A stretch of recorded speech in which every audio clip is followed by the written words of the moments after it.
44 વર્ષ બાદ મહેસાણા નાગરિક સહકારી બેંકમાં સત્તા પરિવર્તન. સત્તાધારી વિશ્વાસ પેનલના તમામ ઉમેદવારોને હરાવી પરિવર્તન પેનલે નાગરિક સહકારી બેંકની સત્તાનું સુકાન સંભાળ્યું. આજે 12 ડિરેક્ટરોના પદ માટે વિશ્વાસ પેનલ અને પરિવર્તન પેનલના 24 ઉમેદવારો ચૂંટણી મેદાનમાં ઉતર્યા હતા. સાંજે 4 વાગ્યા સુધીમાં 16,000 પૈકી 7,592 મતદારોએ અમદાવાદ અને મહેસાણામાં મતદાન કર્યું હતું. મતદાન સમયે બંને પેનલના સમર્થકો વચ્ચે ઉગ્ર બોલાચાલી પણ થઈ હતી.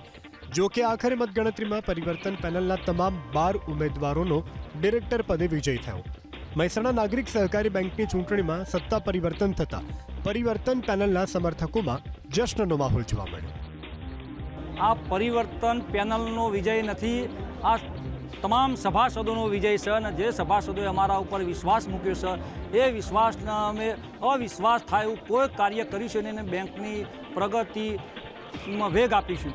અમે લોકો જે અર્બન બેંકની જે વાતો કરે છે એવી અમારી બેંકની વાતો કરશે, એવો પ્રગતિમાં વેગ આપીશું. અને લોકો અમારી બેંકમાં છે ને લાઈનો લાગશે ગ્રાહકોની, તો લોકો અમારા તો ખાતું ખોલાવવા આવશે.